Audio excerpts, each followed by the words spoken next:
when I'm left on my own accord, I tend to get in more, venture off into things drugs, things I'm not supposed to be doing.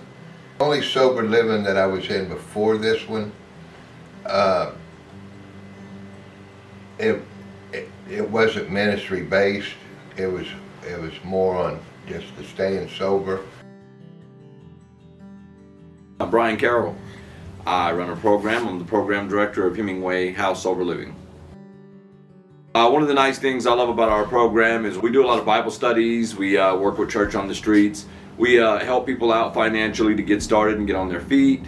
One of the things I really like about our program is we're able to put mothers and fathers back with their children because we have our single apartments. So if you're a part of our program and successful for a while, we can move you from a shared apartment to a single apartment. We also report directly to the probation officers. So we've had success in helping people to be released. I work with a great program called Ict Food Rescue. And what that is there's a lot of food that gets wasted, and a lot of companies that are donut shops and pizza places and stuff like that, they make a lot so that they don't ever run out, and sometimes they have some left over, and what we do is we pick it up, we take it to people that are in need. We drop food off to a Tishwin house, we drop food off to our program at the complex, Broadway House, Cornerstone. So there's just lots of food. I've been in the house for about 8 months, and just knowing there's support here. If I'm having a bad day, I got people I can talk to. It's a lot of work to get and maintain sobriety, and it's helped me to have a faith-based, you know what I'm saying, and going to church and working with other people that have the same problems I got. I look forward to going to Bible study on Thursday, and going to the church on the streets. It's a different environment than being in a typical church. Would you make me what you have a desire for me to be? Lord, I love you, I praise you, I magnify your name, I lift your name. I give you all the glory and honor. Alcoholism and drug addiction is a family disease, and I got a 23-year-old son who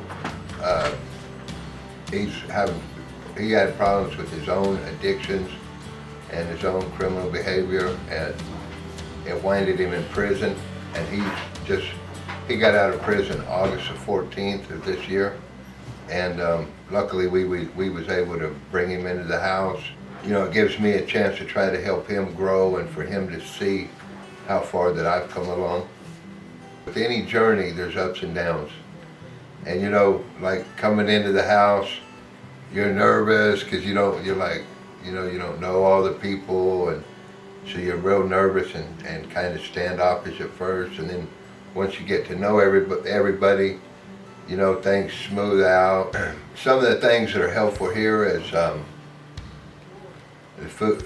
We get food donations from different restaurants in town, and because some of the people, when they first come in, their finances may not be the best, or and they need that help. We have a kind of like an allowance, and it pays for all the toiletry and cleaning supplies and some the staples. So nobody's just sitting here with nothing.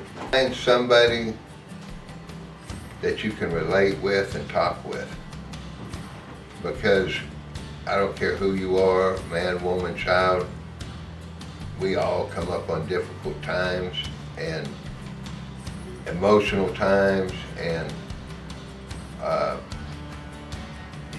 I think everybody really needs somebody that they can relate to and trust. Because if you can't relate and trust, you're not going to share some of your things that are really going to be stumbling blocks in life. Really good program if a person will work it. The process to getting in, you get an interview set up. We set you up with an interview, we talk to you, we find out what your triggers are, we find out what your drug of choice was, and we find out what we can do, what you expect to get out of our program, and if there's any way for us to help. If we are a fit for you, and we're a place that we feel like we can actually help you move on with your recovery, After the interview, we move you in. Sometimes you're on restrictions depending on your circumstances, and we go from there. My advice to anyone that wants to get into recovery is the willingness to stop and stay stopped, work the steps, get with your higher power. We recover, and it's really good on the other side. So I think a lot of people in the beginning stages of recovery, they're bored or life we have a lot that we have to take care of, and it can be overwhelming. But one day at a time, and it gets better.